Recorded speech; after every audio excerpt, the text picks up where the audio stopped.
Hey everybody, how's it going? Today, Caleb and I are going on a radio show that's out of Cincinnati. I don't remember exactly what it is, and he's super busy with somebody helping him with electrical, so I can't ask him right now. We have to go on there in like 10 minutes, but so I'm a little nervous. I don't know why, because I do this. I feel like this probably has more people than I ever thought I would ever be talking to, so. But here I am. I don't know what's going on with my face. Anyways, so yeah, we're gonna go on here in a second. Holy cow, okay, so we're gonna go on here in a second. And Caleb's been on the show a few times, but I've never been able to because I usually work Thursday evenings, and I was able to get today covered, so not at work, going on a radio show instead. So yeah, I'm gonna film it, and then it's probably gonna be, I don't know, 30 minutes, 40 minutes, an hour, I'm not sure, but I'm gonna film it and then cut it down.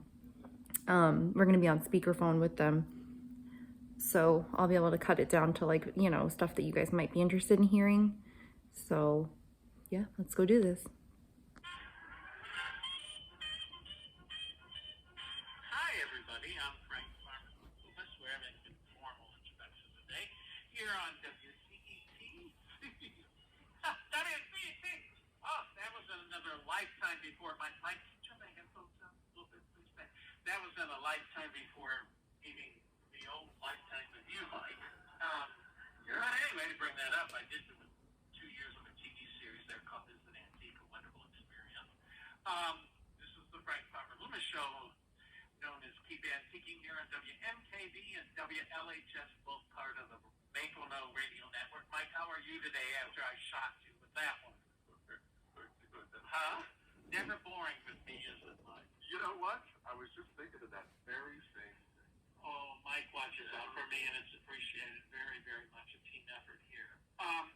In the past months, I think it started in January, we have been talking to Caleb in St. Louis, Missouri, who is in the process of restoring an 1889 mansion in St. Louis, the Second Empire mansion that has a third floor with a mansard roof. And at the same time, we have been talking to Chip here in Cincinnati, who a while back restored a vintage same-age house, Second Empire, in Clifton Heights overlooking downtown. And today, their house is a very successful B&B. So I thought it would be fun to get another point of view. So we have Caleb, significant other in St. Louis, and her name is Kim, whom I'm introducing you all to. And then we have Chip's wife in Cincinnati, Jan. So, Mike, which one should we talk to first? It's up to you, Frank. Well, let's, Kim, how are you today? I'm great, how are you? Fine, thank you very much. You're going to have a good time. I'm going to try to make this fun for you, okay? Okay, thank you, I'm pretty nervous. Don't be nervous. Don't be nervous at all, because Caleb is a natural for this. Did he give you any tips or anything besides saying how wonderful I am? I've said a lot of that. Yeah. Oh, you're there. Yeah, he's right here. Yeah, I'm here. Kim, please don't be nervous, because I want you to have fun, and that's my job.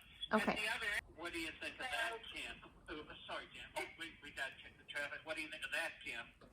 Are you encouraged? Yes, definitely. I mean, it is hard to, know that every weekend I'll be up here, on my days off and helping Caleb as much as I'm able to. But I mean, I did know that I was, what we were getting into. I knew that was what it was going to be like, but, it's definitely different, like, anticipating what you're going to be doing and then actually doing it, Kim and Jan, I have to tell you, both of you, that I've said this before, if I were on the Titanic and they said old men next, after women and children, I would be in that lifeboat, and I would want Chip on that lifeboat, and I would want Caleb on that lifeboat steer. So Jan is the voice of experience. Kim, would this be okay to say you're the very capable novice in an invention of restoring a house? Absolutely. And Jan and Chip and Kim, I know this is going to just sound awful of me, but one of the things that's delightful about about Caleb is, Caleb, don't take this one. You're not a know-it-all. No, I there's lots of things I don't know, but you have to learn. I'm not putting you down. It's an ultimate compliment. Oh no, it's what it is, because you have to improvise and learn these things as you go along. You can't go into a project knowing everything anyways, so, don't pretend to. Well, Jan was telling us about the children growing up in the house in Clifton Heights. Kim, would you like to ask Jan a question? I can ask a question, yeah. Okay, ask her a question. Well, I mean, I am 33 now, so I anticipate that we'll probably well, I mean, I don't have forever to be having children, so I anticipate that we will still, be working on it when we do have children. And I'm just curious, like, how is that? How is raising children in a work in progress? Kim, you may be nervous. Yeah, that's, sorry, Frank. Go ahead, I didn't mean to interrupt you, Jen. Kim, you may be nervous. You got nothing to be nervous about. That's a fabulous question. Take it away. Just keep them away from the paint stripper. Go ahead, Jan, and I'll shut up. Yeah, that's a great question, Kim, which also went to having to decide whether or not I would be able to help Chip. And that was something that I really had to think about. And also, how would my children be leaving what they were used to and coming to a home which really wasn't a home yet. So, and they all had differing opinions. The good part was they were crazy about their dad. And that was a good thing, so that helped. I can understand that. It was, in the very beginning, that was the hardest part because, like I said, we moved in before the house was completed. So, and working on it on the weekends was very difficult.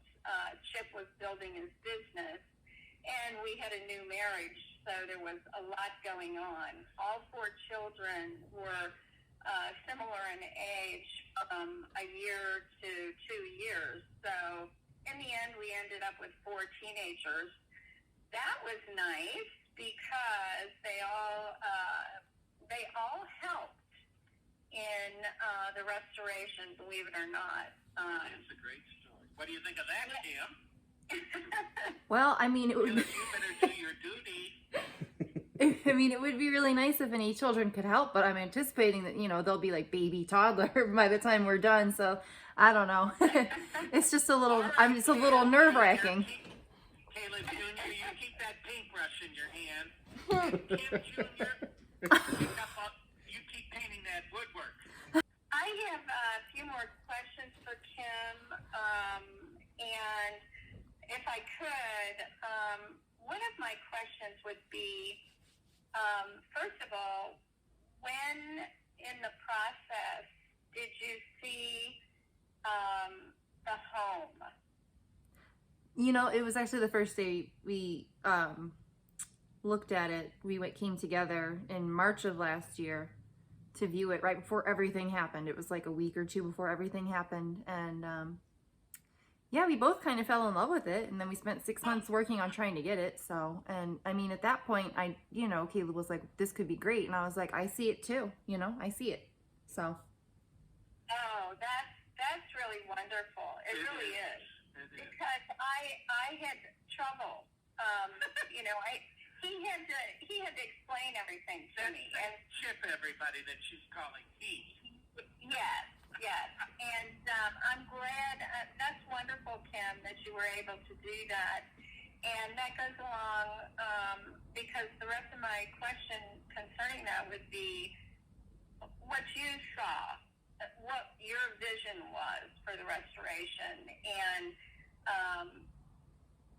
did you have any suggestions for Caleb as you were going through the house and you and he were discussing things?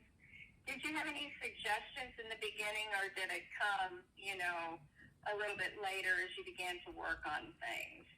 You know, I think after we got the house cleared out, because it was they were using it for storage. There was every room was full of stuff, and you know, things started to leave, and then we started to see, you know, the bones of the house. And Caleb's really the idea man, and he had, you know, great ideas for, you know, what he wants to do. You know, make the bathroom on the third floor, half of the second bedroom up there, and you know, everything just kind of worked out well. And then, you know, when we were talking about the maid's room. And I was like, you know what? This would be perfect for my craft room. So that's What do really. you craft? Yeah. Yeah. Terrific. What do you craft, Kim? So I know how to knit and crochet. I used to sew a lot. I just haven't had in years. I haven't had any like space big enough to sew, like a table big enough to sew, a space big enough to put a table big enough to sew on. So yeah, I'm really looking forward to getting back into that. That's what I miss the most. Kim, were you antiquer before Caleb? Pre-Caleb? Absolutely. I've loved going to antique malls since I was a teenager. I've never We love people. I've never like purchased any antique furniture before. I was always kind of in the market for like antique animal figurines, like dogs and cats, stuff like that. Oh, how wonderful. Yeah. So we did it. How did I do? You did it. I didn't do very much. You helped me a lot. I do them all the time. You, no, she did an excellent job, Sorry, guys. Like, you should go over there and check out the channel or the radio station. Anyways, they do stream it online. I'll make sure Kim gets the link so she can send it to you guys. But go watch him. I mean, Frank's a really, really awesome guy, super nice, and Kim did absolutely fantastic. So Yay! Yay! So go have a listen over there. I anticipate they'll probably ask me to come back again. At some point, I'm sure. And you go on every month, huh? It's like every other month, or sometimes I don't know the exact gap, but Oh, okay. And he just once a week has a show? you know, I'm not sure. Oh, okay. It's called Keep Antiquing, yes? Keep antiquing. Oh, I'm into With that. Frank Loomis. Yeah, that's cool. You know I love antiquing, so. And he seems to talk to a lot of people. So like he's talked to like Andy over at the Campbell House. Oh, okay, and, cool. He kind of knows St. Louis pretty well, actually. Well, I mean, they're similar cities, so. Absolutely, beer, a lot of Germans. On a river. Yeah, the difference really is that we're not terribly hilly. They have a lot of hills. They're built on a very hilly area. That's right. Remember when we went there? I've only been to Cincinnati once, just for a quick weekend, and we went to the art museum, and like just like coming out of this like the downtown area, it was like, and yeah. Lots of little hills around it. It's a very pretty city. It's a much more compact city than St. Louis. St. Louis is a lot more sprawl. Yeah. But they're Cincinnati, more their together. downtown is so like it's like the way it's set up is so cool. It's like downtown by the riverfront is like the stadiums, and it's the tall like office buildings and stuff. And then it's like museums and stuff, and like maybe like restaurants, and then it's like residential and kind of like blended with some restaurants and stuff. I just thought that was really cool. And see, we had that in St. Louis. It was called Mill Creek Valley, and they tore it down.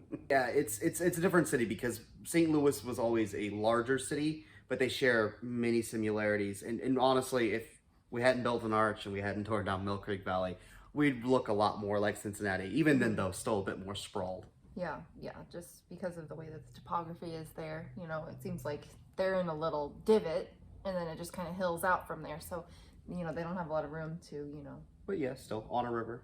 Yeah, on a river. Yeah. Cool city. Really Yeah, and then cool right city. across the river there, they've got, what, is it Covington, Kentucky? I think it's Covington. But it's Kentucky across the river, and that's more suburbs like it is here. Across the river in Illinois, there's not really like any big stuff going on. There was. Yeah, I guess East St. Louis has some taller buildings, but they're, you know, got trees growing in them and stuff now. So, but yeah, I guess I hope y'all enjoyed. It's getting dark here, and I guess we're gonna head on home. So I will see y'all this weekend. Well, on my new upload schedule, so I'll be putting Saturday's video up on Sunday, Sunday's video up on Tuesday, and then Wednesday's video up on Thursday. So all in the evening. I don't have an exact time nailed down yet, just because we'll see. But I will see you on Sunday, okay? Bye. Bye, Take guys. care.